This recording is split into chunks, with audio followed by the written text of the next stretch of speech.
नारायण ज्योतिष केंद्र में आपका हार्दिक अभिनंदन। आज के ज्योतिषीय चर्चा में कुंडली के तृतीय भाव के ऊपर की जा रही है कि कुंडली में तीसरा भाव इतना महत्वपूर्ण क्यों माना जाता है, इसे किस नाम से जाना जाता है, इसका जीवन में क्या महत्व है। तो तृतीय भाव के चर्चा में शुरू करते हैं। तीसरा भाव आपके पराक्रम का भाव होता है, आपके पुरुषार्थ का भाव होता है, आपके वाणी का भाव भी होता है और आपके साहस का भाव होता है, हिम्मत का भाव होता है।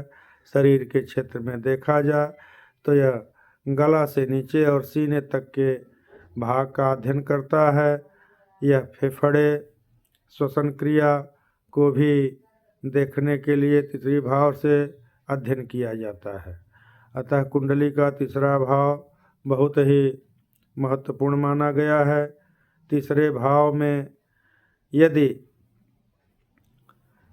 गर्म ग्रह हैं, जैसे मंगल ग्रह है, राहु ग्रह है, केतु ग्रह है, शनि ग्रह है, यह व्यक्ति को अवश्य ही पुरुषार्थी बनाता है। तीसरे भाव में यदि इस प्रकार के उच्च के ग्रह हों तो व्यक्ति बहुत ही महत्वपूर्ण कार्य करने वाला, साहस और हिम्मत दिखाने वाला, जोखिम के कार्यों से खेलने वाला, बड़े बड़े कठिन कार्यों में सफलता प्राप्त करने वाला होता है। उसका भाग्य भले ही कमज़ोर हो, वह पुरुषार्थ के बल पर अपने भाग्य को बना करके जीवन में बहुत ही ऊंचाई को छूता है, ख्याति को प्राप्त करता है, धन और सम्मान को भी प्राप्त करता है। इसलिए तीसरा भाव बहुत ही महत्वपूर्ण माना जाता है। तीसरे भाव का चर्चा करते हुए अगर आपको भाई बहन का अध्ययन करना है तो तीसरे भाव से ही अध्ययन किया जाता है।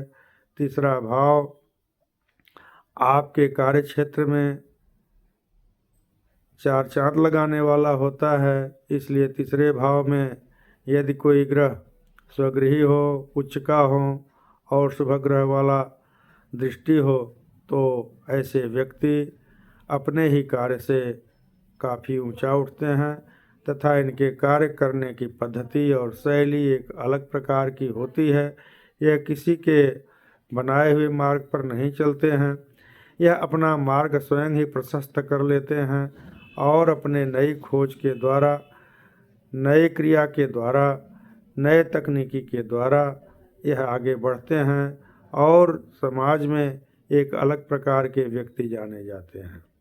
यह अपना तो भला करते ही हैं और दूसरों का भी यह भला करते हैं, उपकार करते हैं और साहस हिम्मत से यह बड़े बड़े कार्यों को करने वाले होते हैं, जिससे समाज में इनको आदर प्राप्त होता है और लोग इनसे जुड़े रहने के लिए तत्पर रहते हैं, ख्याति प्राप्त करते हैं और यह जो है समाज में अपने कार्य के बल पर जाने पहचाने जाते हैं।